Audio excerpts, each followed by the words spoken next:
Hey, what's up everybody? It's Max Blumenthal. Salut tout le monde, comment ça va? Ici Max Blumenthal. Je traverse les rues de Los Angeles par l'autoroute 10, en direction de la 110 Nord.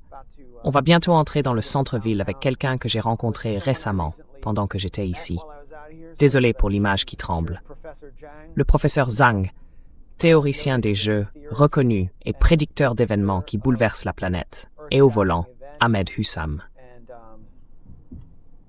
At the wheel is Ahmed Hussam Quoi de neuf, les gars? from Prop & Co, who you all De Prop & Co, que vous connaissez tous, mon collaborateur sur Atrocity Incorporated. Et oui, professeur Zhang, vous êtes vraiment devenu une star de la géopolitique sur Internet, grâce à vos prédictions et à vos analyses. La première fois que j'ai entendu parler de vous, c'était quand Ahmad vous a interviewé sur la guerre contre l'Iran, et sur la façon dont vous aviez prédit, je crois, c'était la guerre de 12 jours. Non. Je veux dire, j'ai prédit que les États-Unis et l'Iran entreraient en guerre et que les États-Unis perdraient cette guerre. D'accord. Et j'ai aussi prédit une invasion terrestre de l'Iran. D'accord. Jusqu'à présent, il n'y a pas eu de composante terrestre. Pensez-vous toujours qu'il y aura une invasion terrestre? Et pourquoi ou pourquoi pas?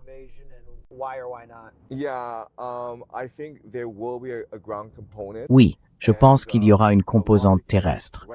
Et la logique, c'est qu'à l'heure actuelle, les États-Unis ne peuvent pas se désengager de cette guerre. Les Iraniens contrôlent le détroit d'Ormuz. Ils ont menacé les pays du CCG. Et les Houthis, tout comme le Hezbollah, ont été entraînés dans la guerre. Cette guerre s'intensifie donc et se propage comme une contagion. Or, le CCG est absolument vital pour l'économie mondiale.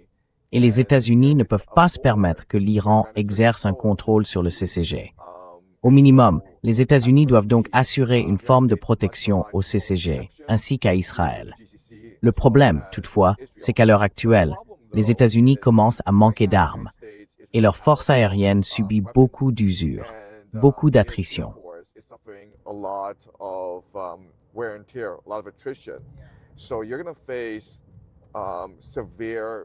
Vous allez donc faire face à de graves problèmes économiques si vous continuez cette guerre de la manière dont vous le faites. Il est impossible de continuer à mener cette guerre depuis les airs.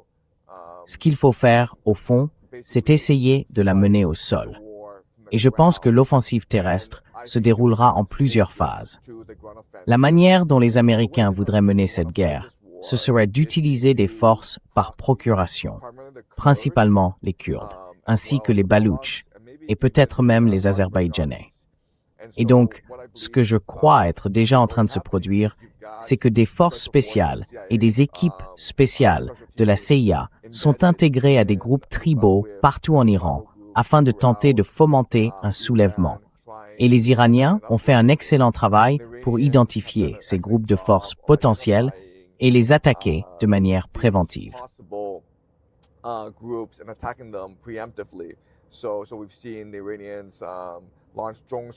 On a vu les Iraniens lancer des frappes de drones contre des camps kurdes en Irak.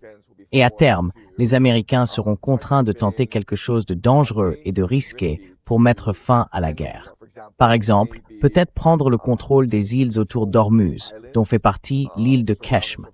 L'île de Karg assure 90% des exportations pétrolières iraniennes. Mais les Américains voudraient tenter quelque chose de risqué afin d'obtenir davantage de levier dans les négociations face aux Iraniens. Et malheureusement, quand on fait ça, on crée ce qu'on appelle le biais des coûts irrécupérables. Vous aviez prévu d'envoyer 500 soldats pour une opération. Vous pensiez que ce serait simple. Mais ensuite, vous êtes contraint d'envoyer davantage de soldats pour les protéger. Et cela mène alors à une situation à la Vietnam.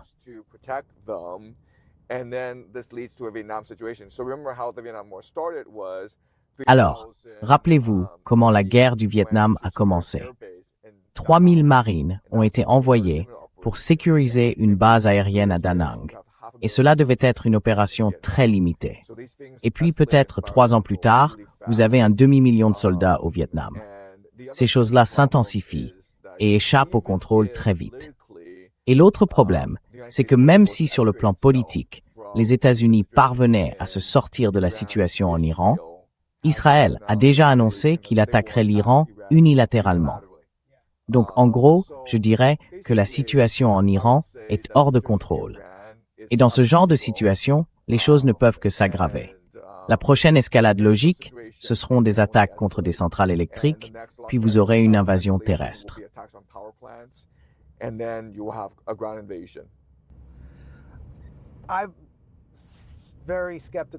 Je suis très sceptique quant à une invasion terrestre, vu le coût politique qu'un président américain aurait à payer pour une telle décision. Quand des Américains commenceront à revenir dans des sacs mortuaires, les jambes arrachées, comme cela arrivera inévitablement, ils feront le jeu de l'Iran. On a vu ce qui s'est passé avec George W. Bush. Sa cote d'approbation était dans les 20%. Celle de Trump est déjà historiquement basse. Et il veut éviter ce scénario. Son temps est aussi compté. Celui de Netanyahou l'est peut-être également. Donc il se peut que la politique intérieure exclue une option qui est tout simplement totalement inacceptable politiquement pour l'opinion publique américaine. Et je veux dire, cette guerre est aussi historiquement impopulaire.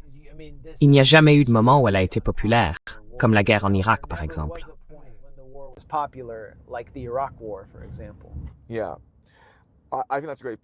Oui, je pense que c'est un excellent point. Un autre argument que les gens avancent, c'est que l'Amérique n'a même pas les effectifs nécessaires pour lancer une invasion terrestre. Ils ont peut-être 60 000 soldats dans la région. La plupart sont des troupes de soutien, et le Pentagone a toujours eu des problèmes de recrutement. Donc, ils n'ont pas les effectifs pour lancer réellement une invasion terrestre. Il y a donc ces deux éléments, d'accord?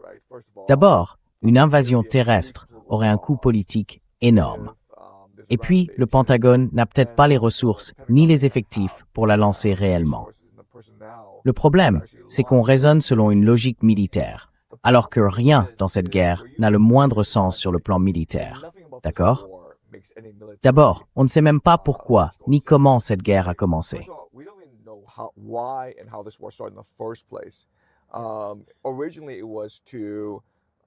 Au départ, il s'agissait de s'assurer que l'Iran n'ait pas l'arme nucléaire.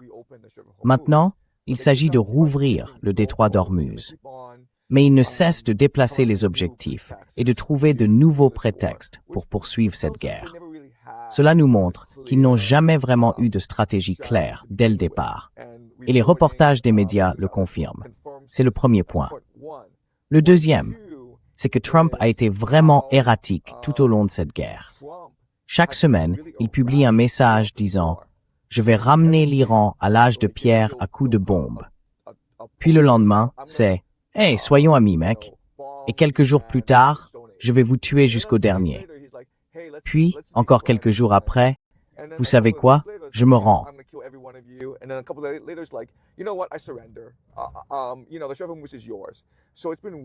Vous savez le showman qu'il est.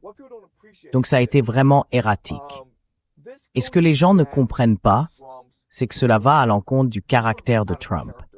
C'est assez inhabituel chez Trump parce que Trump se présente comme un homme d'affaires.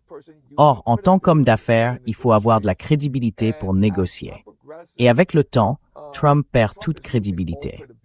Alors vous savez, il y a quelques semaines, il y avait un protocole d'accord, Front Pair Thingy, il y avait un cessez-le-feu. Et maintenant, les Iraniens ont essentiellement dit, « Vous savez quoi?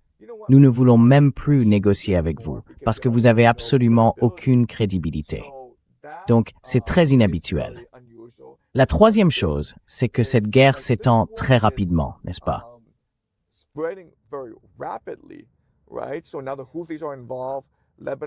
Maintenant, les Houthis sont impliqués. Le Liban, le Hezbollah est impliqué. Les milices chiites en Irak sont impliquées. Récemment, l'Arabie saoudite, la Turquie et le Pakistan ont signé un pacte de défense mutuelle. Et il est même question d'y faire entrer l'Égypte. On peut imaginer que l'objectif est de s'en prendre aux Houthis. Cette guerre s'étend donc au-delà du contrôle de quiconque. Ce qui se passe n'a absolument aucun sens, parce que l'économie mondiale est en train d'être détruite. Et on se demande, Pourquoi cela arrive-t-il? Je pense que les explications militaires habituelles n'ont absolument aucun sens. Et donc, à mon avis, la seule explication qui soit cohérente, c'est que cette guerre est menée à la demande d'Israël.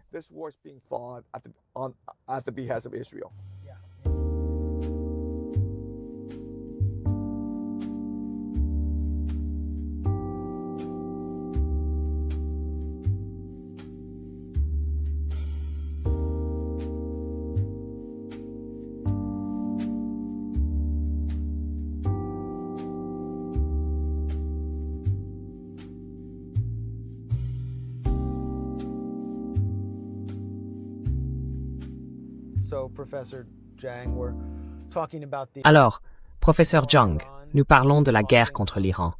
Elle coûte combien de milliards de dollars par mois? J'ai perdu le compte, mais on y engloutit de l'argent.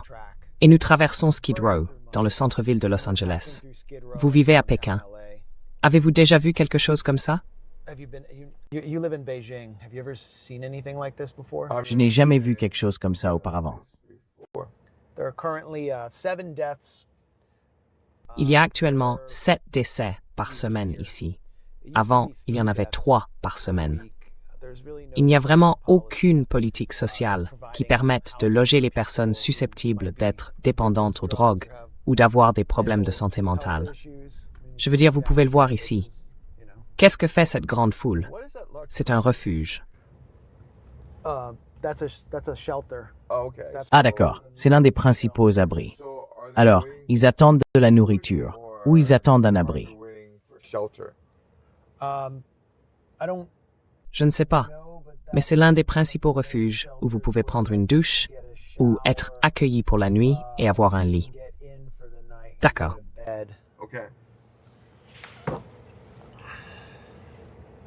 C'est à sens unique, donc je dois faire le tour pour pouvoir vraiment tourner.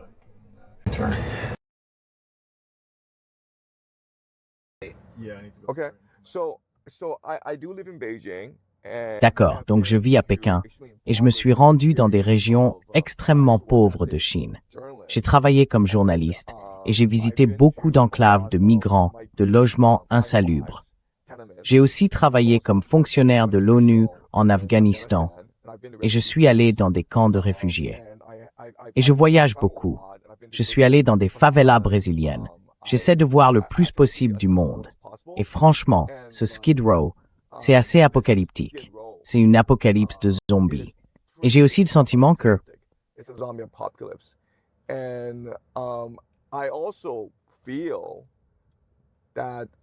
c'est Tokyo, un avenir proche des États-Unis. Cette image me fait penser à la Grande Dépression.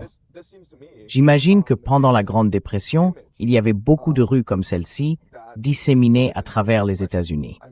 À cette époque, des millions d'Américains migraient d'un endroit à l'autre. Évidemment, Les raisins de la colère de John Steinbeck est la représentation la plus célèbre de cette migration. Mais ce qui est frappant dans ce qui se passe, ce n'est pas le niveau de pauvreté. Parce qu'en réalité, il y a des endroits en Chine qui sont bien plus pauvres que ça.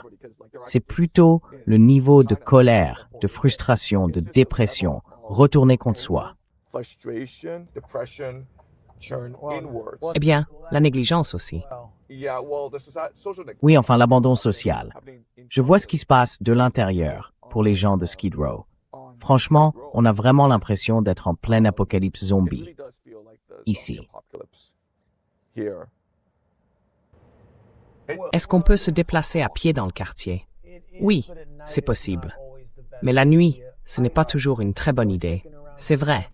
J'ai visité le quartier avec un ancien habitant de Skid Row qui se fait appeler le général Dogon. Oui, c'est un militant des Black Panthers, très engagé pour obtenir davantage de services ici et aider les gens à se réinsérer. Et vous savez, c'était incroyable. Il m'a fait visiter le quartier. Il parle à des gens à qui personne d'autre ne parle. Enfin, on pourrait dire qu'ils ont l'air de zombies. Mais lui leur parle. Il leur demande de quoi ils ont besoin. Et eux lui parlent de leurs besoins. Et vous savez, il m'expliquait qu'ils n'ont tout simplement aucun espoir de sortir de cette situation. Parce qu'il n'y a aucune politique du logement. Il n'y a aucune politique pour leur venir en aide. Housing policy. There's no policy to provide them. I mean, this place feels like a black hole, you know, like all Je veux dire, cet endroit ressemble à un trou noir. Toutes les émotions humaines, tous les espoirs humains viennent ici pour mourir. Ça paraît vraiment désespéré. Et encore, je ne me suis même pas promené ici. Je suis presque sûr que si je le faisais, je ressentirais cette espèce d'absence d'âme qui règne dans cet endroit. like soullessness of this place.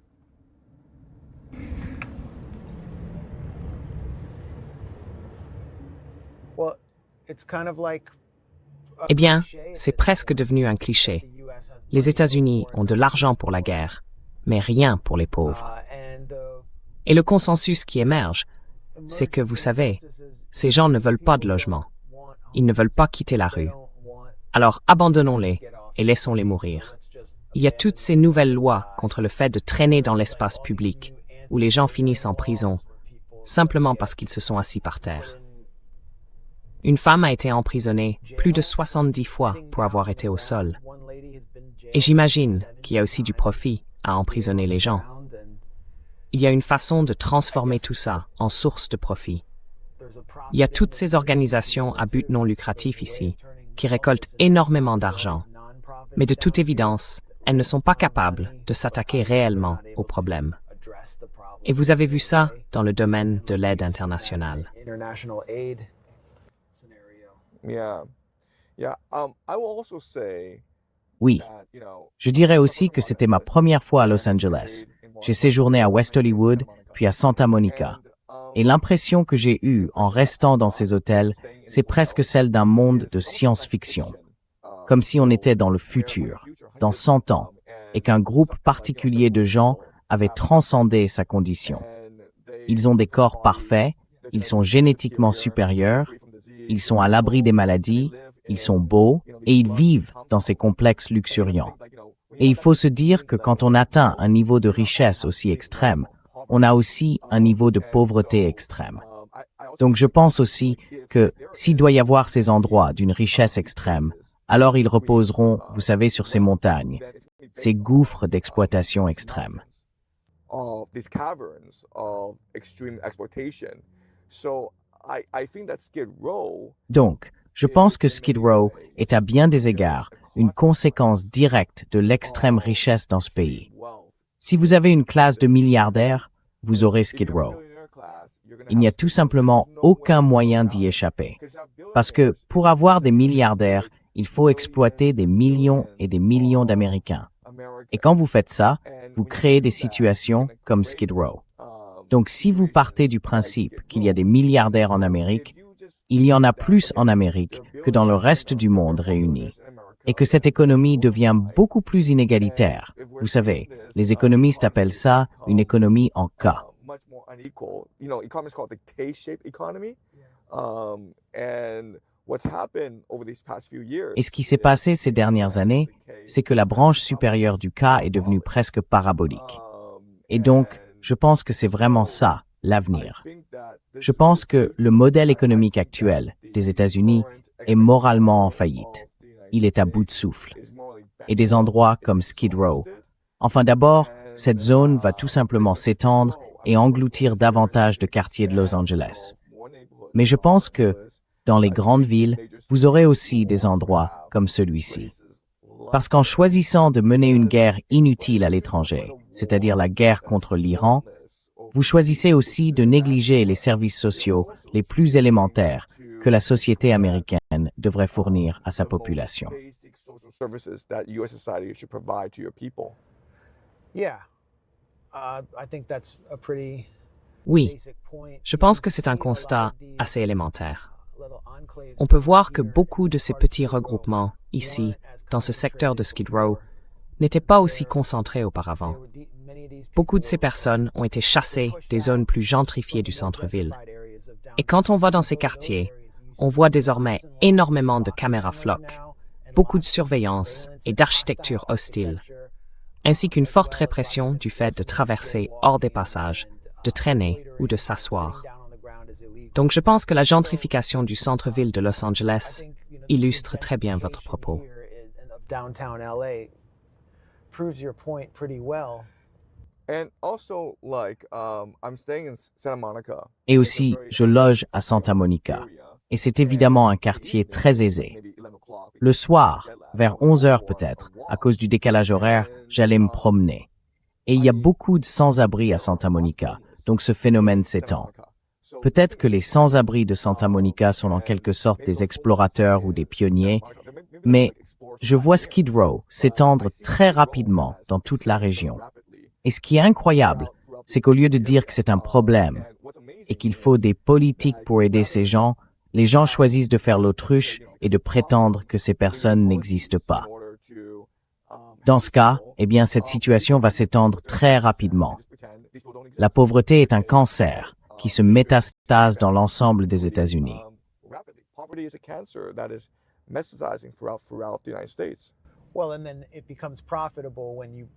Eh bien, tout cela devient rentable quand on y ajoute la surveillance de masse ou l'incarcération de masse, les prisons privatisées, tout comme une guerre qui échoue, comme la guerre d'Irak, a été rentable.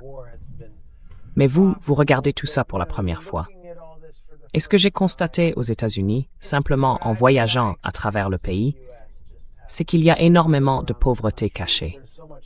Mais ici, elle est exposée au grand jour. Et c'est pour ça que tant de gens se focalisent dessus. Mais selon vous, qu'est-ce que cela dit de l'état de l'Empire américain? Est-ce que les États-Unis vont être éclipsés? Est-ce que les États-Unis sont en train d'être éclipsés par la Chine à cause de l'ampleur de la négligence dont souffre leur population et du désespoir qu'il y a ici? Est-ce que cela entre en compte dans votre vision de la situation géopolitique?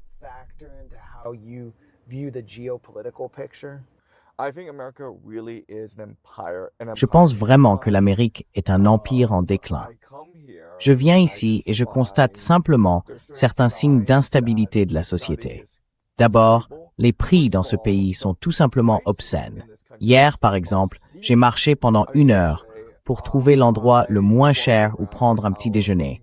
Et j'ai fini par dépenser $17 pour une tartine à l'avocat. Et je me suis dit, comment est-ce seulement possible? Et pendant que je marchais, il y avait, genre, des crottes de chiens partout. Je me promenais dans ce magnifique quartier, avec tous ces bâtiments impeccables. Au milieu du trottoir, il y avait cette crotte. Je l'ai contournée et quelques minutes plus tard, j'ai compris qu'elle ne venait pas d'un chien, en fait. Elle venait probablement d'un être humain.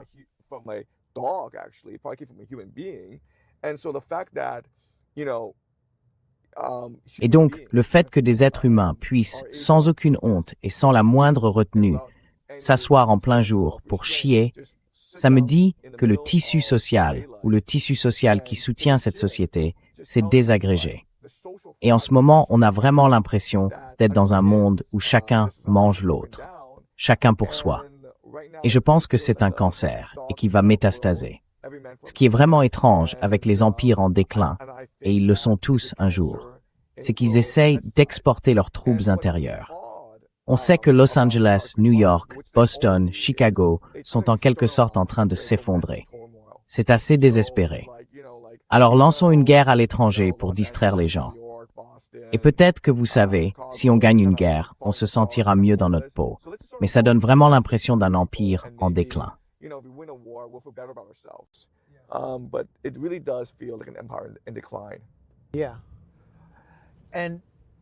Oui. Et donc, la Chine est la plus grande menace pour l'hégémonie mondiale des États-Unis et pour la doctrine Wolfowitz, qui consiste à ne laisser émerger aucun concurrent de même niveau. Or, la Chine a émergé. Prévoyez-vous une guerre des États-Unis contre la Chine, ou que les États-Unis utilisent leurs alliés régionaux, leurs mandataires ou le Quad pour faire la guerre à la Chine dans les années à venir?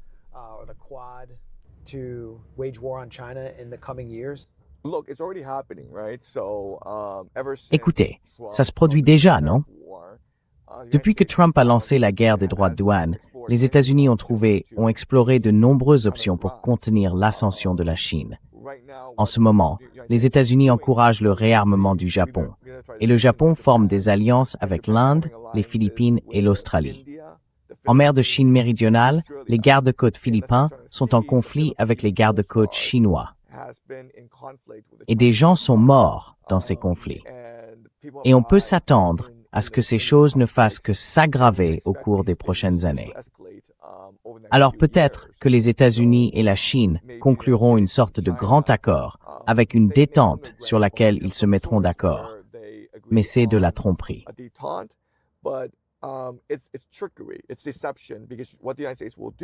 C'est une tromperie parce que les États-Unis vont chercher des moyens de contenir l'ascension de la Chine, notamment en soutenant le réarmement du Japon, en facilitant le Quad, en imposant un embargo sur le commerce chinois, en attaquant des alliés de la Chine comme l'Iran et la Russie, et en essayant de fragmenter cette alliance.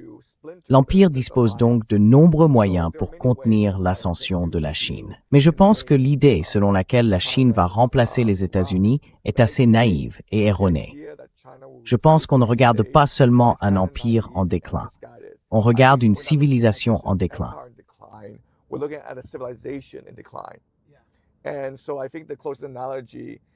Et donc, je pense que l'analogie la plus proche, ce n'est peut-être pas la Première Guerre mondiale, quand l'Allemagne dépassait la Grande-Bretagne, et que cela a conduit à la Première Guerre mondiale. On appelait souvent cela le piège de Thucydide. Je pense que ce que nous observons ressemble plutôt à ce qu'on appelle l'effondrement de l'âge du bronze, l'effondrement de tout l'ordre mondial. C'est un problème, parce qu'aujourd'hui, l'ordre mondial permet de faire vivre 8 milliards de personnes. Et ce que soutiennent les économistes, c'est que si les chaînes d'approvisionnement mondiales se désintégraient, si on ne pouvait plus acheminer les engrais du nord vers le sud, si les gens perdaient l'accès à une alimentation bon marché et à un pétrole bon marché, alors la Terre ne pourrait faire vivre que 2 milliards de personnes. Or, nous sommes 8 milliards.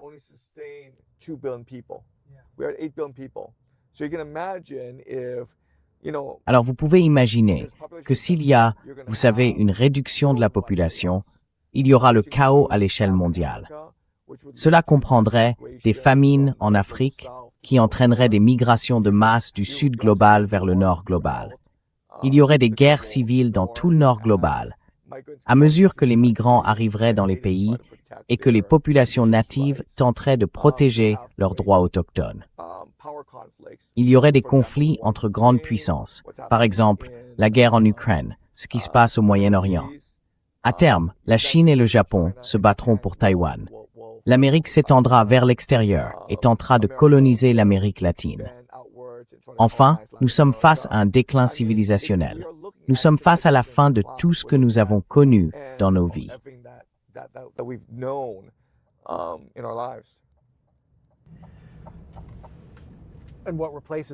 Et qu'est-ce qui les remplace aux États-Unis, par exemple? Qu'est-ce qui remplace, en quelque sorte, les valeurs westphaliennes et la démocratie libérale?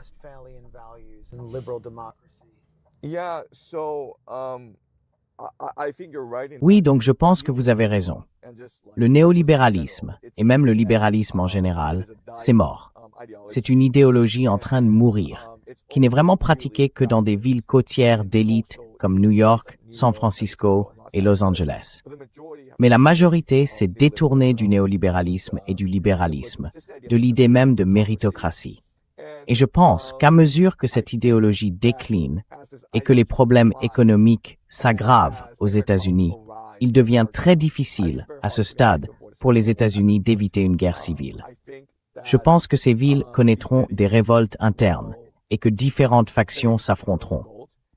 Enfin, quand je parle de guerre civile, je ne parle pas, vous savez, de la guerre de sécession de 1861. Je parle plutôt, en gros, des troubles en Irlande, des conflits civils, des assassinats politiques, des attentats à la bombe aléatoire, des violences à motivation politique. Oui, c'est de ça que je parle. Oui. Et comme Charlie Kirk, mais à plus grande échelle. Je pense que oui. Je pense que oui. Et au fait, c'est un vrai micro Bluetooth que vous portez. Il ne va pas exploser. D'accord. Merci, merci. Ça m'inquiétait. Je ne sais pas si notre public commençait à s'inquiéter pour vous. Oui. Mais oui, ça arrive. Il y a manifestement tellement de peur à ce sujet au sein de l'administration Trump que vous savez, après Luigi Mangione, il y en aura beaucoup d'autres. Il y en aura beaucoup d'autres comme lui. Oui, des individus isolés, frustrés, et vous savez, écœurés par ce que je vois par la fenêtre. Oui. Et ils commenceront à s'en prendre aux riches, un par un. Oui. Et c'est pour ça qu'ils mettent en place autant de mesures répressives, ou qu'ils déclarent que, vous savez, l'extrême gauche serait composée de terroristes intérieurs, ou qu'ils parlent d'antifa sans jamais le définir. Ça témoigne de la peur. Écoutez, on circule dans Skid Row. Pour moi, ça ressemble à une ville de taudis. Une ville de taudis, c'est essentiellement un ensemble de quartiers qui ne sont pas desservis par l'État.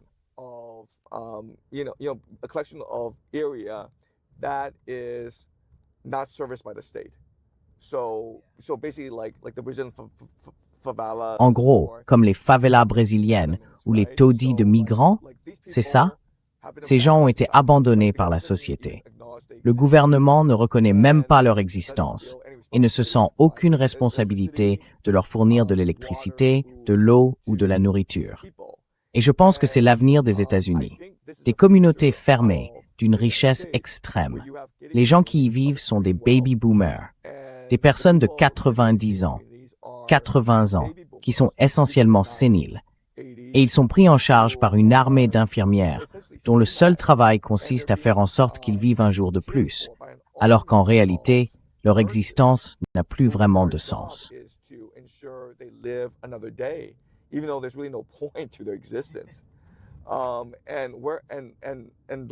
Et ce sont des résidences fermées, fortement protégées par la police.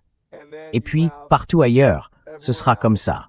Ces villes de logements insalubres, où les gens ne paient pas d'impôts. L'État ne se sent donc aucune obligation de fournir le moindre service de base.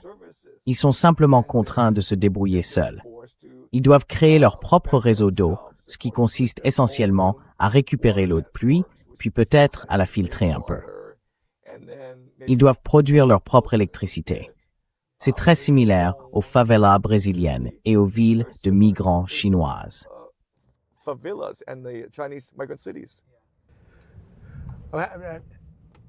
Donc, vous vivez à Pékin? Oui, j'habite à Pékin, oui.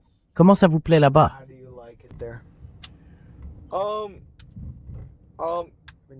Beaucoup de gens que je connais et qui vivent là-bas disent que c'est l'avenir. Alors,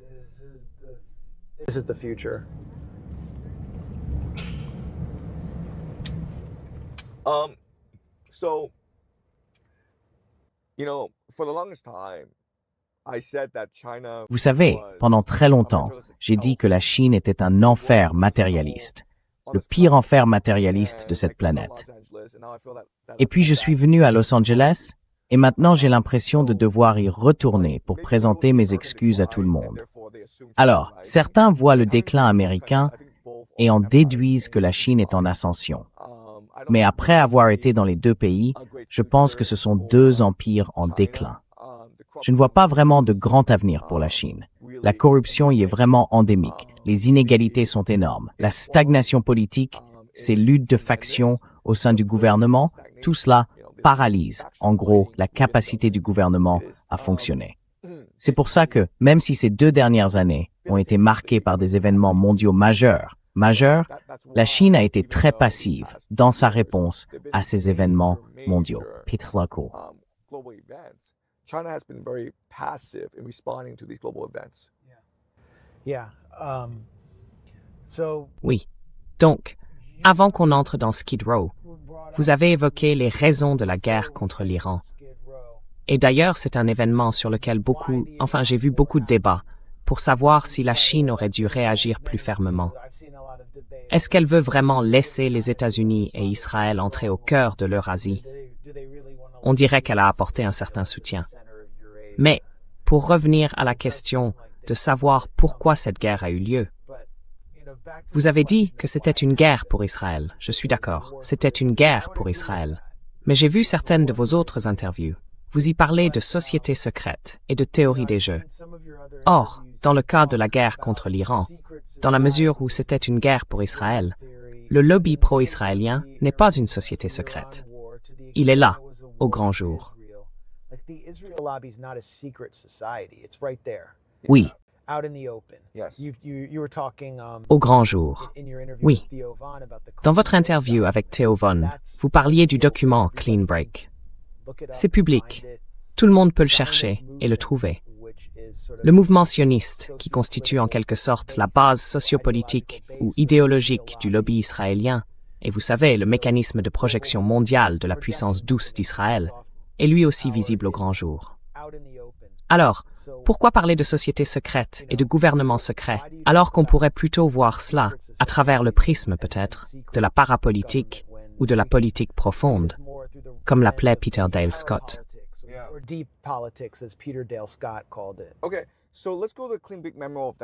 D'accord. Alors parlons du mémorandum Clean Break de 1996. D'accord. En gros, il dit que le processus de paix d'Oslo est la plus stupide des pertes de temps. Utilisons la force pour régler la question palestinienne, d'accord? Et l'expression qu'ils emploient, c'est la paix par la force. D'accord? En gros, ne faisons pas de compromis avec les Palestiniens, parce que ce sont des animaux. Ils n'apprécient pas vraiment. Ils ne comprennent pas vraiment la raison. Ils ne comprennent que la force. Donc vous savez, on leur casse la figure pour les obliger à nous respecter, et ensuite la paix viendra de notre force. Et ce qui est intéressant, c'est que le mémo Clean Break, si vous regardez le langage, si vous analysez sa logique, des expressions comme la paix par la force, l'équilibre des forces, se retrouvent en fait dans un nouveau document appelé la Stratégie de défense nationale, publié par le Pentagone il y a quelques mois.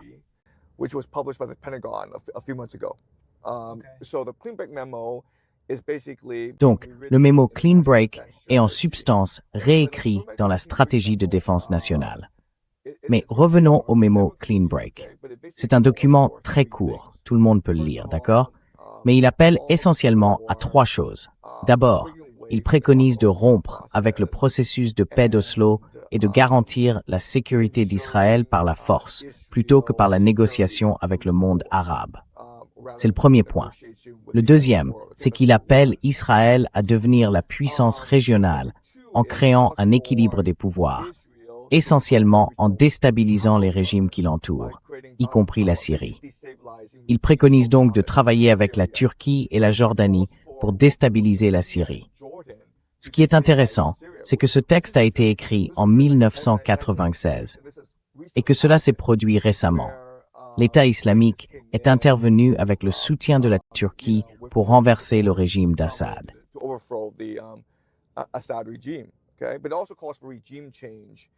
Mais cela appelle aussi à un changement de régime en Irak, dans le cadre de cet équilibre des forces. Ça, c'est le deuxième point. Le troisième, et les gens ne s'en rendent pas vraiment compte, c'est que cela appelle Israël à moins dépendre des États-Unis, d'accord? À se détacher des États-Unis et à devenir beaucoup plus indépendant sur les plans économiques et militaires. Si vous mettez ces trois éléments ensemble, aujourd'hui, on appellerait cela le projet du Grand Israël. Alors, pourquoi le mémorandum Clean Break en 1986 appelait-il au projet du Grand Israël? Et si vous regardez cela d'un point de vue géopolitique ou économique, cela n'a aucun sens que les Américains soutiennent le projet du Grand Israël. D'accord? Mais nous savons de sources certaines que depuis les 20 dernières années, les États-Unis, est-ce que c'est 30 ans? Oui, de 1996 à 2026, ça fait environ 30 ans.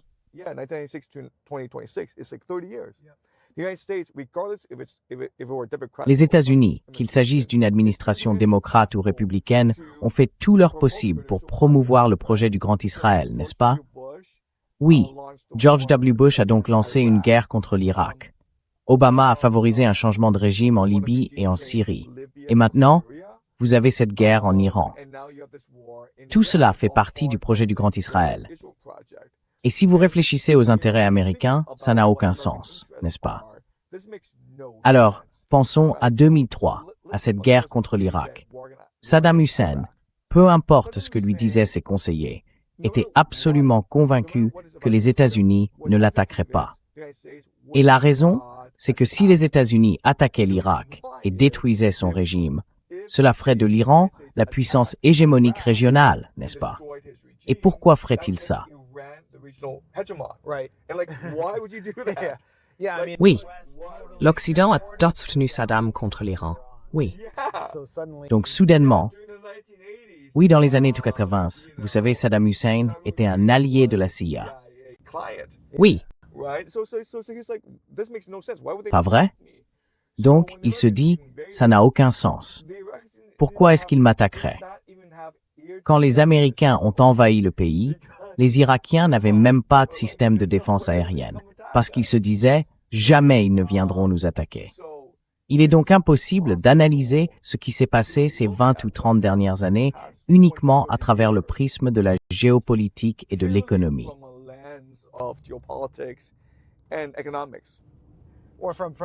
ou simplement du bon sens, quoi.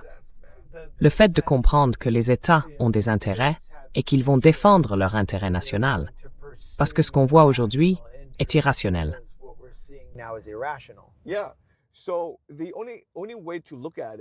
Oui, donc la seule façon de voir ça et d'y trouver un semblant de logique, c'est à travers une grille de lecture eschatologique.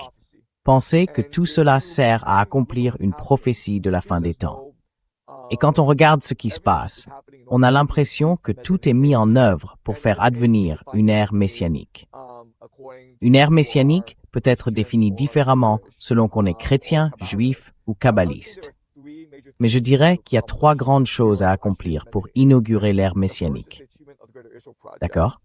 La première, c'est la réalisation du projet du Grand Israël. La deuxième, c'est le retour de la diaspora juive en Israël. La troisième, c'est la construction du 3e temple. Oui, c'est en quelque sorte la vision des chrétiens sionistes et des juifs messianiques nationalistes religieux, partisans d'une forme de suprémacisme juif, n'est-ce pas? Et là, on se demande, pourquoi ces États-nations, surtout les États-Unis, font-ils la promotion d'une idéologie radicale et marginale? Je veux dire, en Israël, 40% des Israéliens sont en réalité laïcs. Ils ne sont pas religieux. Et ces juifs messianiques ne représentent qu'une minorité très marginale, même au sein de l'État d'Israël.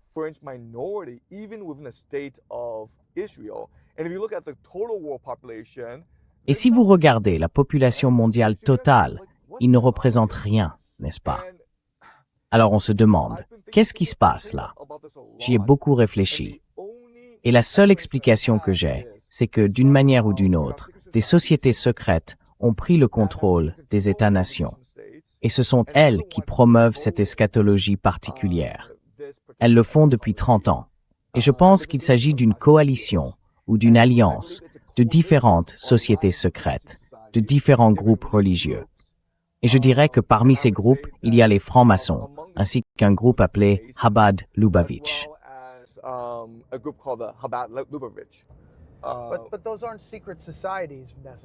Mais ce ne sont pas forcément des sociétés secrètes. Enfin, elles existent plus ou moins au grand jour, mais elles sont peut-être fermées. Donc, qu'est-ce que vous... Je ne suis pas d'accord avec l'idée de société secrète, mais peut-être, vous voulez dire des mouvements sectaires fermés, en quelque sorte. Ou alors en Israël, il y a le mouvement du Temple, qui a travaillé avec un très petit nombre d'activistes très motivés, dont l'un est le ministre de la Sécurité nationale, Itamar Ben-Gvir, pour atteindre ses objectifs et exploiter l'État sioniste laïque afin d'arriver là où il veut aller. Et clairement, ils y arrivent.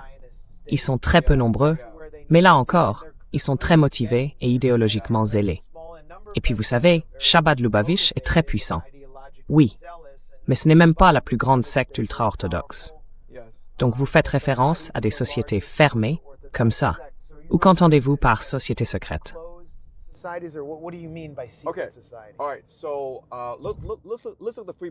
Très bien. Alors, regardons les francs-maçons, d'accord? La franc-maçonnerie compte 33 degrés. Et donc, quand je parle de société secrète, je veux dire qu'il y a toujours un noyau interne de personnes dont l'idéologie est secrète ou tenue secrète vis-à-vis de la majorité des membres. Parce que, comme vous pouvez le comprendre, dans toutes ces sociétés, qu'il s'agisse des francs-maçons ou de Chabad Lubavitch, la plupart des membres sont vraiment de bonnes personnes qui veulent faire le bien. Mais quand je parle de société secrète, je veux dire qu'il y a aussi un noyau interne de gens qui sont des fanatiques, des idéologues, et qui veulent réaliser une certaine vision du monde. Et souvent, cette vision est fortement influencée par la Kabbale. D'accord? Et allez-y.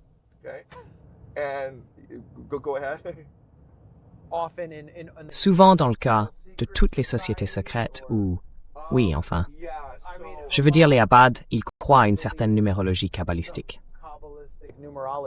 Oui, oui. Mais ce ne sont pas, à proprement parler, la société secrète par excellence. Ils opèrent dans certains secteurs.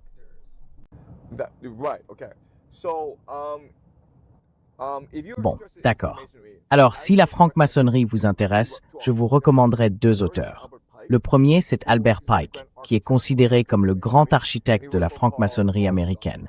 Il a écrit un livre intitulé Morals and Dogma. L'autre, c'est Manly P. Hall. Et si vous les lisez, surtout Albert Pike, il vous expose les 33 degrés de la franc-maçonnerie. Il explique ce que fait chaque degré. Et il est clair qu'à mesure que vous progressez, la Kabbale devient l'idéologie centrale des plus hauts degrés de la franc-maçonnerie. Si vous êtes dans les degrés inférieurs, vous apprenez des choses sur Pythagore, sur les Égyptiens, Isis et Osiris. Vous pratiquez leurs rituels, vous pratiquez leurs mythes.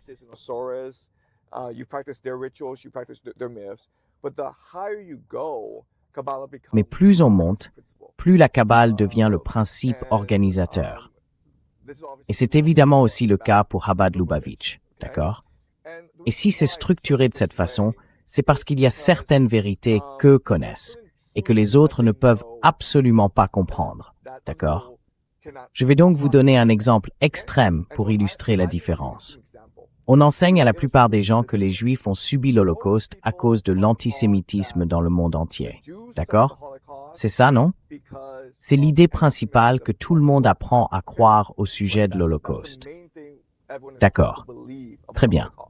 Et ce que je vais dire va être vraiment controversé et provocateur. Mais les kabbalistes estiment que ce n'est pas le cas.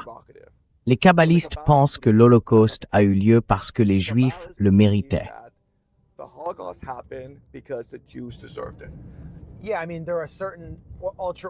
Oui, je veux dire, certaines sectes ultra-orthodoxes pensent que les Juifs étaient punis pour s'être détournés de Dieu. Et certains d'entre eux, vous savez, exactement. Il y a même eu des cas où ils ont célébré ça. Et vous savez, on a entendu des dirigeants sionistes chrétiens se réjouir, par exemple, de l'ouragan Katrina. Les habitants de la Nouvelle-Orléans vivent, vous savez, dans ce bordel, et Dieu les punit.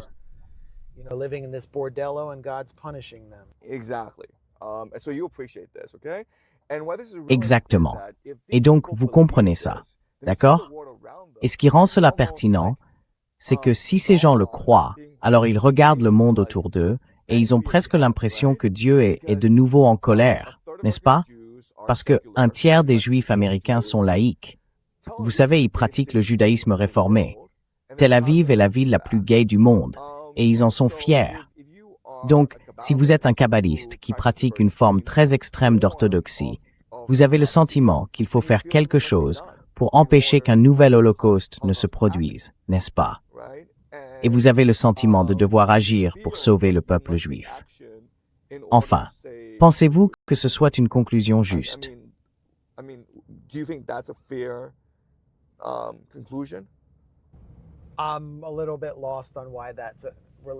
Je vois un peu mal le lien avec la Kabbale, mais faisons une pause un instant.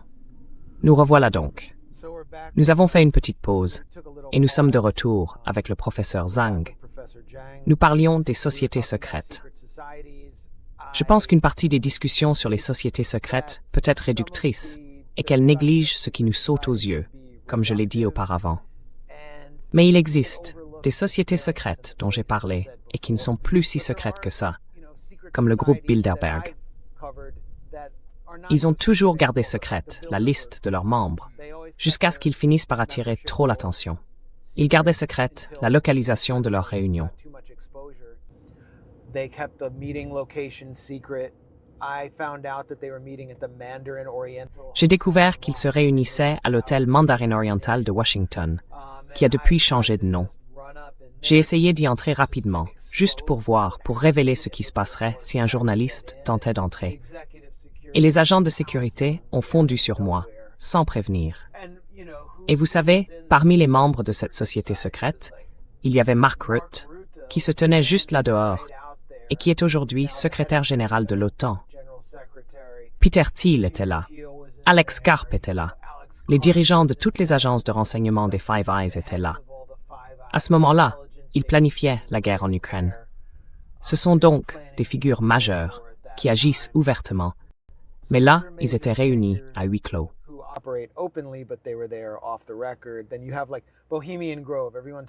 Ensuite, il y a le Bohemian Grove. Tout le monde parle du Bohemian Grove, où les élites vont uriner sur un séquoia en Californie du Nord. Ce sont aussi des figures majeures des milieux de la sécurité nationale et de la finance. Ensuite, il y a le Council on Foreign Relations, qui est ouvert, mais c'est un groupe réservé à ses membres. Et c'est essentiellement le groupe de réflexion de Wall Street. Et derrière tout ça, il y a Wall Street et la structure financière hégémonique qui opère plus ou moins au grand jour. Alors, comment peut-on appeler ça? Je me rapprocherai davantage de l'analyse de Michael Parenti. Ce n'est que le capitalisme, et le capitalisme est une immense conspiration. Qu'en pensez-vous?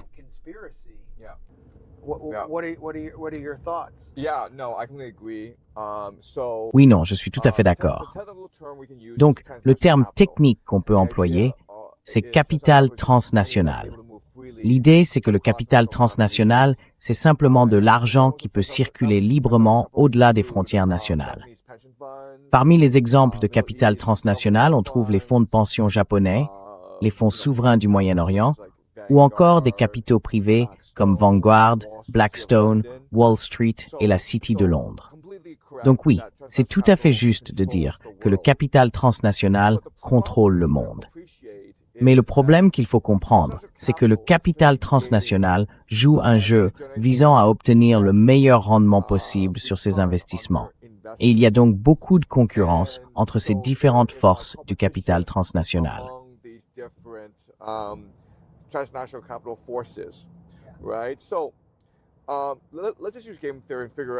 Prenons simplement la théorie des jeux et voyons.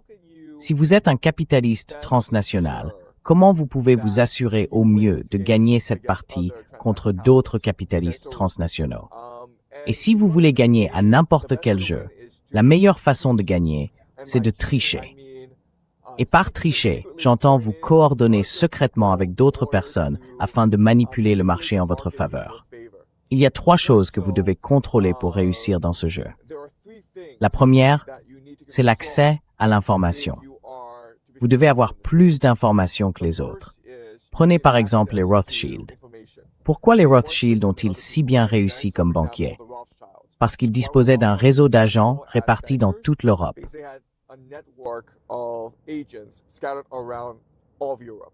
Ainsi, par exemple, ils connaîtraient l'issue de certaines batailles. La bataille de Waterloo, en 1815, n'est-ce pas? Donc la Grande-Bretagne a remporté cette bataille. Ensuite, leur agent a transmis le message à bord d'une corvette rapide, et les Rothschild ont connu les résultats. Mais il a fallu 3 jours pour que le courrier parvienne au public britannique. Et pendant ces 3 jours, il y a eu une panique généralisée, et les Rothschild ont pu en tirer profit. Ce n'est qu'un exemple parmi d'autres de la manière dont les Rothschild ont bénéficié d'un accès à de meilleures sources d'information. Donc, l'information. Vous le voyez aujourd'hui, avec les délits d'initiés autour de la guerre en Iran. C'est ça. Et puis, vous avez aussi Donald Trump qui dit « Si vous me payez une certaine somme d'argent, je vous donnerai un accès rapide à mes tweets. » À mes publications sur Truth Social. Oui, bien sûr. Je veux dire, c'est de la corruption flagrante. Mais l'information est essentielle. C'est le premier point. Le deuxième, c'est l'infiltration. Le moyen d'obtenir des informations, c'est de pouvoir infiltrer les instances puissantes de décision, de pouvoir placer des agents au sein de l'OTAN, au département du Trésor. L'infiltration. Yeah. La troisième chose, c'est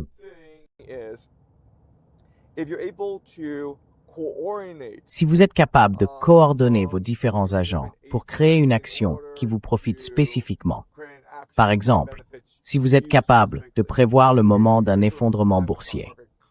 Quelqu'un comme John Paulson, un gestionnaire de fonds spéculatifs, a gagné 20 milliards de dollars grâce à la crise des subprimes de 2008, n'est-ce pas? A-t-il eu de la chance? Ou bien avait-il plus d'informations que les autres? Et a-t-il pu infiltrer ses agents dans des instances puissantes pour déclencher un effondrement qui lui a profité?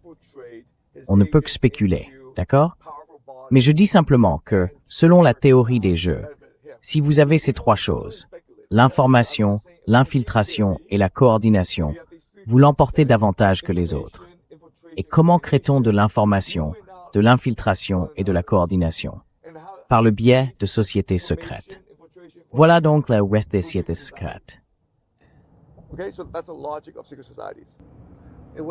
Ce ne serait pas seulement des réseaux d'élite, du genre de ceux qui ont été exposés à travers les emails et les dossiers Epstein. Oui, bien sûr, très bien. Donc les réseaux, évidemment. Mais la question qui se pose alors pour vous, c'est comment créer de la cohésion, de la confiance et du secret au sein de ces réseaux. D'accord. Je veux dire, oui, ça s'applique clairement à quelque chose comme l'Institut juridique Aleph au sein de Chabad, qui aide à obtenir des grâces pour des gens bien introduits et qui versent de l'argent à Chabad. Et c'est comme ça que beaucoup de personnes graciées par Trump l'ont été, y compris le père de Jared Kushner. Et oui, ils sont très soudés. C'est vrai, parce que ce qu'ils font est illégal. C'est en gros un réseau juridique semi-secret. C'est exact. Illégal, n'est-ce pas? Donc il faut du secret, il faut de la confiance et il faut de la cohésion. Oui, Et c'est écrit sur Harvard City Skillet. oui, d'accord. Un autre problème que j'ai avec cette grille de lecture, c'est qu'elle est en quelque sorte une énorme pilule noire. Elle est tellement opaque qu'il devient difficile pour le citoyen ordinaire à l'esprit critique d'identifier le problème, puis de commencer à s'organiser contre lui ou à faire valoir ses propres droits face à lui. Parce que c'est opaque, caché derrière un rideau, et tellement omnipotent qu'il n'y a rien. Comment faire? Enfin, est-ce que vous ne promouvez pas le désespoir avec cette manière de comprendre le pouvoir ou le jeu?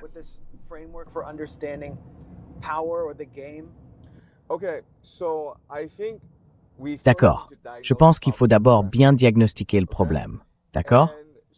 La question c'est donc, pourquoi les sociétés secrètes prospèrent-elles dans le monde d'aujourd'hui? Je dirais qu'il y a trois grands problèmes dans le monde actuel. Trois grandes tendances. La première, c'est l'idée de la bureaucratisation de la société. Vous voyez ce que je veux dire? Avec d'immenses bureaucraties, il devient difficile de faire avancer les choses, parce que tout est cloisonné, compartimenté. Les sociétés secrètes, elles, peuvent agir entre différents services. Il est donc plus facile de faire aboutir les choses. Donc la bureaucratisation. La deuxième, c'est l'idée de la mondialisation et du multiculturalisme, qui dégrade l'identité ethnique. Chacun devient alors un individu, n'est-ce pas?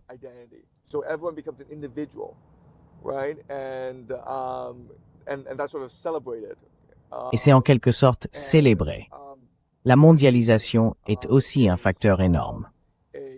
Et le troisième élément, c'est vraiment le culte de la réussite individuelle, n'est-ce pas? On attend donc de vous que vous réussissiez en tant qu'individu. Alors, si vous êtes capable de travailler avec d'autres personnes, cela vous donne un énorme avantage, parce que tous les autres sont en compétition individuellement. Et c'est pour ça que les sociétés secrètes sont si puissantes. Elles tirent parti des caractéristiques particulières de la société dans laquelle nous vivons.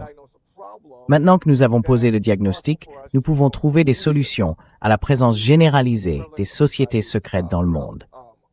Une solution, c'est donc le retour à une communauté nationale. Oui, n'est-ce pas? Est-ce que ça a du sens? Yeah. Right? Does that make sense? Well, it's a very Eh bien, c'est une formule très vague. phrase. Retourner à la communauté nationale, ça peut vouloir dire n'importe quoi. Je veux dire, vous parlez par exemple de nationalisme, You're talking about de... nationalism, like Yeah. So I would say nationalism. And I Oui, would say, donc je dirais le nationalisme et je dirais la religion. D'accord. Je pense qu'à l'avenir, puisque les sociétés secrètes sont un parasite pour la société et qu'elles provoquent tant de conflits à travers le monde, un État-nation doit se réaffirmer en adoptant une certaine religion, ainsi que l'idée du nationalisme et presque l'idée d'exceptionnalisme. The idea of like a exceptionalism. On dirait que vous décrivez Israël. Israel. Well, that's why Israel's so C'est pour ça qu'Israël a autant de succès. Ils n'ont pas peur d'assumer ces idées, alors que d'autres États-nations en ont honte. About these So you ideas. think Israel should be a model for other states? Donc, vous pensez qu'Israël devrait servir de modèle aux autres États? D'accord. Moi, je fais de la théorie des jeux. Je pense qu'Israël a réussi parce qu'il est parvenu à s'implanter auprès des grandes puissances, puis auprès de la superpuissance, grâce à ses mécanismes de soft power. Et en retour, il s'est vu accorder un programme nucléaire secret et une puissante armée d'occupation. Cela a créé une dictature militaire au sein même de sa société, qui pourrait se fissurer. Je pense que c'est une sorte de poudrière. Pour moi, c'est l'antithèse de ce à quoi nous devrions aspirer. To me, the antithesis of what I think we should aspire to be. Well, okay. So there's a counter Eh bien, d'accord. Il y a donc un contre-argument. Ce que vous dites est vrai, mais il est tout aussi vrai qu'Israël est le seul pays développé au monde où des femmes aisées et très instruites choisissent d'avoir plus de 2 enfants. women choose to have more than 2 children. That's because you're looking at you're not looking C'est parce que vous raisonnez à l'échelle de l'ensemble de la population. where you have Les femmes les plus pauvres, souvent ultra-orthodoxes ou plus religieuses, ont un grand nombre d'enfants. Mais les femmes plus aisées ne font pas forcément la même chose. Dans l'élite ashkénaze, par exemple, elles ont des enfants selon des schémas comparables à ceux des femmes européennes et des américaines vivant sur les côtes. European women and coastal American women. Okay. So we can D'accord, argue on peut en débattre, mais c'est un fait. Israël est le seul pays développé au monde dont le taux de fécondité est supérieur au seuil de renouvellement des générations. Est-ce vrai? Is that true? Yes, that's why. But that's the heart of. Oui, their c'est pour ça. crisis. That's Mais what c'est au I'm cœur telling de you. leur crise. They rely- Ce que je vous dis, c'est qu'ils dépendent. Ils ont besoin. Ils ont conclu ce marché faustien avec les ultra-orthodoxes, qui ne croient ni au sionisme ni au nationalisme juif, et qui iraient volontiers dans n'importe quel autre pays qui voudrait bien les accueillir. Mais ils ont besoin qu'ils restent là, parce qu'ils font des bébés juifs à un taux supérieur au seuil de renouvellement. Donc ils font ça, mais les hommes ne font pas leur service militaire. Du coup, la population laïque, qui fait des enfants à un taux inférieur au seuil de renouvellement, déteste les ultra-orthodoxes parce qu'ils vivent aux dépens de l'État, sans participer à l'institution, qui est la seule chose permettant au nationalisme juif de survivre au sein d'une population autochtone, hostile, qu'ils occupent brutalement. Donc la crise, la plus grande crise interne à laquelle Israël est confronté, c'est le conflit entre les orthodoxes et la population laïque. Je suis entièrement d'accord. Je maintiens la population à faire sortir des bébés juifs comme des canons à t-shirt. Shoot out Jewish babies like t-shirt guns. Yeah. And it's obvious there are some structural contradictions to all Et il est évident and I think que that tout cela eventually comporte Israel certaines will contradictions move sociales. towards a Et je pense qu'à terme, Israël ira vers une rupture ou vers une guerre civile à un moment donné, parce que les contradictions internes sont trop grandes. Mais je dirais aussi que si vous êtes un capitaliste transnational, eh bien Israël est probablement l'un des meilleurs endroits au monde où investir aujourd'hui et à l'avenir. Et il y a certaines raisons à cela. Disons donc que j'ai $1 million. Je peux placer mon argent en bourse et j'en suis content. mais disons que j'ai 1000 milliards de dollars. Là, mes possibilités d'investissement sont très limitées et je dois réfléchir à un endroit où il existe un potentiel de croissance. Je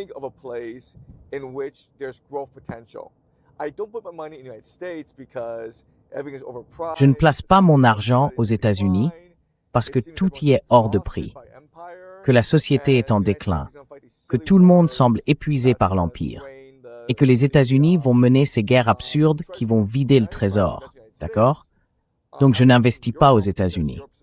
Je n'investis pas en Europe non plus, parce que l'Europe est confrontée au déclin démographique et à tout ça. Et je regarde un endroit comme Israël, où la société continue de croître, où il y a dans la société un fanatisme religieux qui veut réaliser le projet du Grand Israël, et où les pays qui l'entourent sont soit détruits, soit dans le chaos, soit vraiment corrompus. Donc je vois Israël comme pouvant éventuellement s'étendre à travers le Moyen-Orient et jusqu'en Afrique.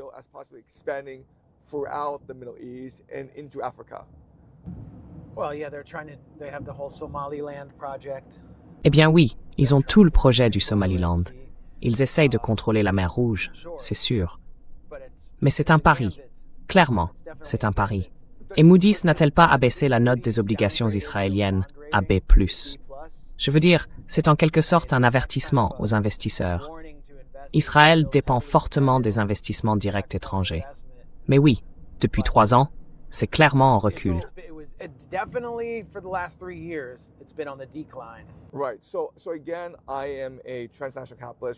Voilà. Donc, encore une fois, je suis un capitaliste transnational avec des milliers de milliards de dollars. D'accord? Et je fais partie d'une société secrète qui veut garantir un profit maximal, n'est-ce pas?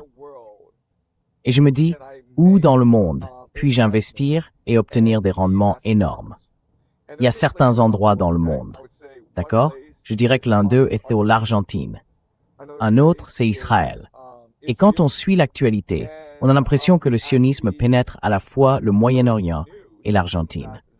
Alors on se demande, est-ce une coïncidence?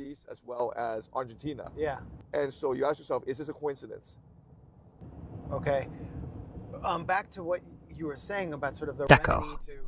Pour revenir à ce que vous disiez sur, en quelque sorte, le remède à votre, vous savez, croque-mitaine des sociétés secrètes, ce serait une société nationaliste fondée sur la religion, sauf si je vous ai mal compris.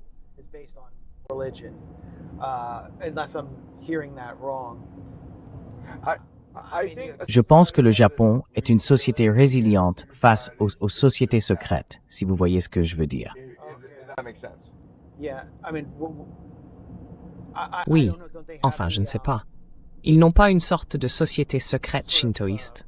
Je n'appellerais pas ça une société secrète, mais c'est en quelque sorte un groupe shintoïste ultra-conservateur qui se rend au sanctuaire dédié aux criminels de guerre japonais, et leur rend hommage, avec une sorte de réseau au sein de la politique japonaise, qui opère en dehors des règles établies, et qui constitue aujourd'hui une force émergente au Japon, à mesure que le pays devient plus militariste et se prépare à un conflit avec la Chine. Alors, soyons précis. Comment s'appelait ce sanctuaire? C'est juste que mon cerveau ne fonctionne plus.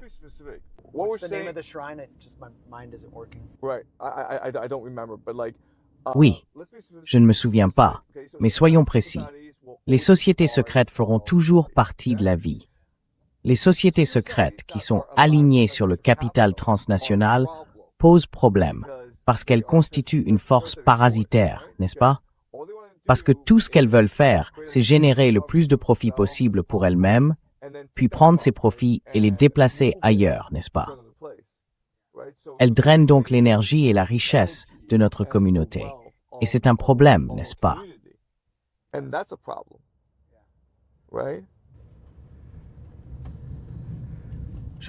Bien sûr. Et le Japon y était réticent. Pourquoi?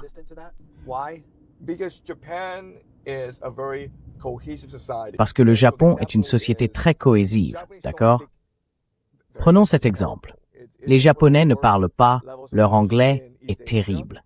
C'est l'un des niveaux d'anglais les plus faibles d'Asie de l'Est. Pourquoi? Parce que, fondamentalement, les Japonais ne s'intéressent pas au monde extérieur. Et quand on regarde le nombre d'étudiants japonais qui vont aux États-Unis, il est infime comparé à des pays comme l'Inde et la Chine. Et il y a autre chose. Quand des Japonais viennent étudier aux États-Unis, ils prévoient de retourner au Japon. Donc je pense que le Japon est une société très cohésive. Et la question pour nous est la suivante. Pourquoi le Japon ne parle-t-il pas si bien anglais? Pourquoi n'envoie-t-il pas autant d'étudiants à l'étranger alors que la Chine le fait? Et je dirais, c'est parce que le capital transnational a pu pénétrer la société chinoise à un degré et à un niveau bien plus important que la société japonaise.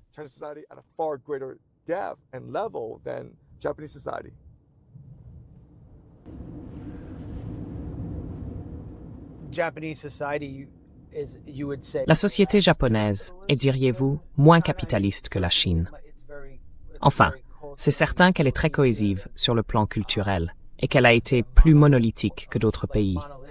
Mais vous savez, la Chine a en quelque sorte une économie dirigée, une sorte d'État. Enfin, la critique la plus sévère serait de parler de capitalisme géré par l'État, ou de socialisme de marché, c'est ainsi que je le décrirais. Le Japon, lui, est essentiellement dirigé depuis la guerre par un gouvernement soutenu par la CIA. Il y a tout le phénomène du salarié d'entreprise, vous savez. Donc je dirais que le capitalisme est une vision du monde, une religion. Et le capitalisme consiste fondamentalement à percevoir le monde à travers le prisme du capital. So I would argue that capitalism is a worldview, a religion. And capitalism is fundamentally about perceiving the world through the lens of capital, right? So to understand human relations through Donc, comprendre les relations humaines à travers le capital.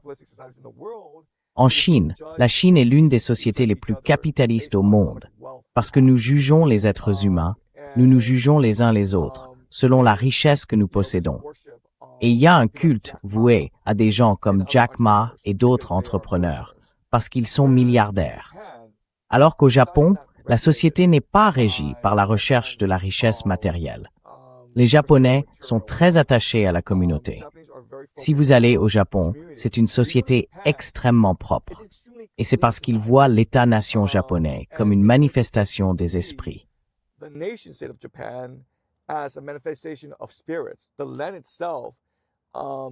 La terre elle-même est habitée par des esprits. Donc si vous voulez avoir une société qui fonctionne bien, vous devez prendre soin de la terre. Mais la Chine, c'est l'inverse, parce que la Chine est l'un des pays dominants dans l'extraction des minéraux de terres rares. Pourquoi? Parce que les Chinois ne se soucient pas de l'environnement. Ils s'en moquent. La pollution créée par l'extraction des minéraux de terres rares est tout simplement dévastatrice pour le pays. Les Japonais ne le feraient jamais. Les Américains ne le feraient jamais. Les Africains pourraient le faire. Les Indiens pourraient le faire. Les Chinois pourraient le faire.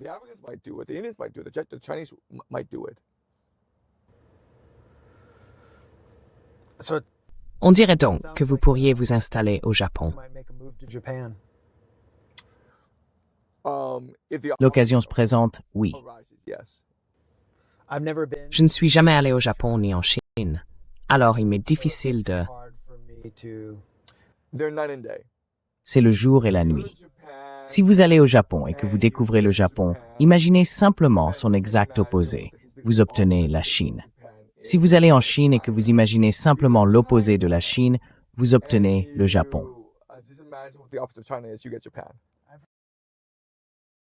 Il laisse toujours de côté certains éléments. Par exemple, le fait que le Japon a colonisé tous ses voisins, colonisant la Corée, les Philippines, la Chine et la Mandchourie, avec une violence et une brutalité extrêmes. Le massacre de Nankin, le pillage des richesses. Puis le Japon a traversé cette expérience traumatisante pendant la guerre. Ensuite, les États-Unis ont injecté de l'aide au Japon, alors que la Chine était extrêmement pauvre. Et c'est vraiment à Mao qu'il revenait de sortir la Chine de sa condition de paysannerie rurale et d'en faire une puissance plus industrialisée. Puis vous savez, Deng Xiaoping a conclu son grand compromis avec l'Occident et mis en place le secteur des exportations. Et vous savez, il a fallu des décennies et des décennies pour que la Chine atteigne seulement le niveau où elle en est aujourd'hui, alors que le Japon avait été une puissance navale coloniale, favorisée par l'Occident et qui continue de l'être. Donc, si l'on compare ces deux pays, il est difficile de laisser cela de côté dans l'analyse. Okay, so you're absolutely right. This is all D'accord, correct. vous avez tout à fait raison. I want to do a micro-analysis Tout cela est factuellement of the exact. structure of Mais je China. voudrais faire une micro-analyse de la structure des sociétés chinoises. Et c'est le sanctuaire Yasukuni, je crois, dont je parlais, des sociétés chinoises et japonaises. D'accord. Le Japon présente 3 caractéristiques majeures qui ont façonné sa culture, sa politique et son économie. Premièrement, le Japon dispose de très peu de ressources. Il dépend donc d'autres régions pour s'en procurer. Il n'a donc pas eu d'autre choix que de se lancer dans la colonisation. Et avant cela, il s'est livré à la piraterie. Les Japonais étaient des pirates notoires dans toute l'Asie du Sud-Est. Voilà le premier point, le manque de ressources. Deuxièmement, le Japon est exposé aux catastrophes naturelles, notamment aux tremblements de terre et aux typhons. C'est donc une société très instable. Et cela a contraint le peuple japonais à faire preuve de résilience, de cohésion et de flexibilité, n'est-ce pas?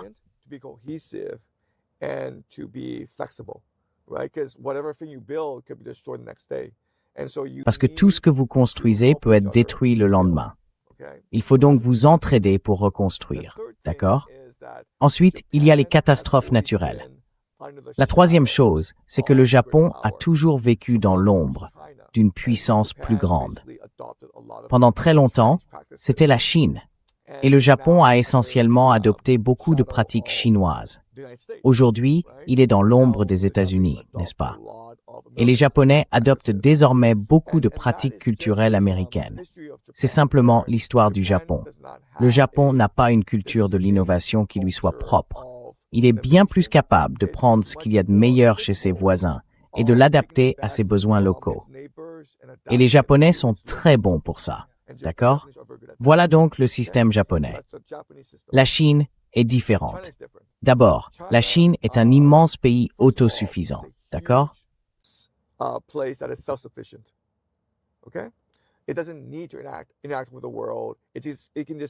Elle n'a pas besoin d'interagir avec le monde. Elle peut simplement se maintenir à l'intérieur de ses propres frontières. Oui. Deuxièmement, elle est protégée par des frontières naturelles. Le désert au nord, l'Himalaya à l'ouest, la mer de Chine méridionale à l'est, puis les montagnes au sud. Il est donc presque impossible d'envahir la Chine. Et le troisième élément concernant la Chine, c'est qu'elle est avant tout une nation agricole. Quand on est une nation agricole, on devient une économie de plantation, où l'élite exploite la majorité. Donc, même si la Chine paraît immense, c'est en réalité une nation assez faible, parce qu'elle est très stagnante. Livrée à elle-même, elle se détériore avec le temps, parce que les inégalités, la dette et la corruption s'accumulent, jusqu'à ce qu'une révolution submerge le système.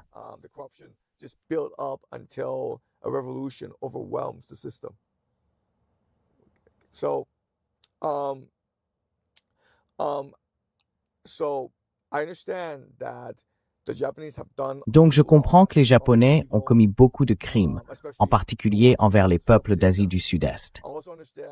Je comprends aussi que la révolution chinoise a été immense pour les Chinois ordinaires. Avant 1949, un quart des Chinois étaient dépendants de l'opium et seul un quart d'entre eux savaient lire et écrire. Et après 10 ans de révolution sociale, il n'y avait plus de dépendants à l'opium et presque tout le monde savait lire et écrire. Donc les réalisations du Parti communiste chinois sont tout simplement immenses. Mais il faut se rappeler que dans le grand ordre des choses, le Parti communiste chinois n'est qu'une dynastie de plus qui arrive au pouvoir et s'attaque à bon nombre des inégalités ayant déchiré le pays. Principalement, au fond, l'absence de terre et l'endettement, n'est-ce pas? Et pendant les 50 premières années, la dynastie est formidable.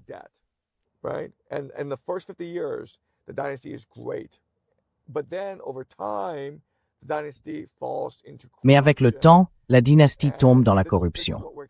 Et c'est ce que nous vivons en ce moment en Chine.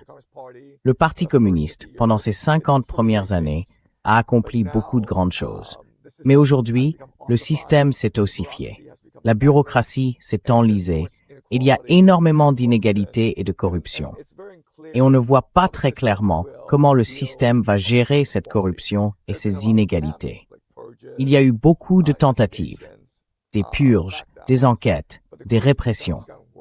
Mais la corruption n'a fait qu'empirer au fil du temps. Et je comprends que le Japon a commis beaucoup d'atrocités en Asie du Sud-Est. Les peuples d'Asie du Sud-Est gardent des souvenirs très traumatisants de l'occupation japonaise. Mais dans l'ensemble, les Japonais sont extrêmement résilients, énergiques et cohésifs. Et par conséquent, ils ont tendance à dominer avec le temps.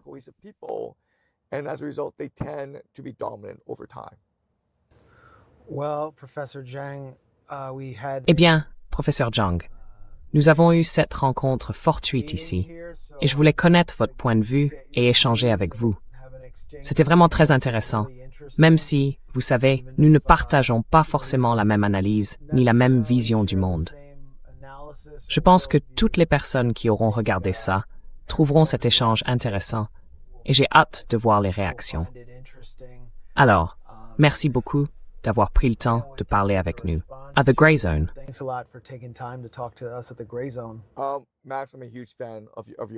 Max, je suis un grand fan de votre travail. Je vous suis depuis des années. Vous mettez toujours en avant les sujets les plus importants. Je vous suis depuis l'époque de Jimmy Dore. Et pendant la guerre en Ukraine, vous avez montré que le bataillon Azov n'était qu'un groupe de néo-nazis. Donc, enfin, vous savez, je vais continuer à... Ce sont des nationalistes. Eh bien, ce sont des nazis. Mais oui. Mais je veux dire merci beaucoup pour ce que vous faites. Merci. Et vous savez, vous touchez clairement beaucoup de monde. Parce que, vous savez, quand on a fait une courte pause au milieu de cette interview, des gens venaient vous voir dans les rues de Los Angeles pour vous dire à quel point ils vous trouvent intéressant et perspicace. J'ai donc hâte d'en entendre davantage de votre part. Et merci encore de vous être joint à nous. Merci, mec. Thanks again for joining us. Thanks, man.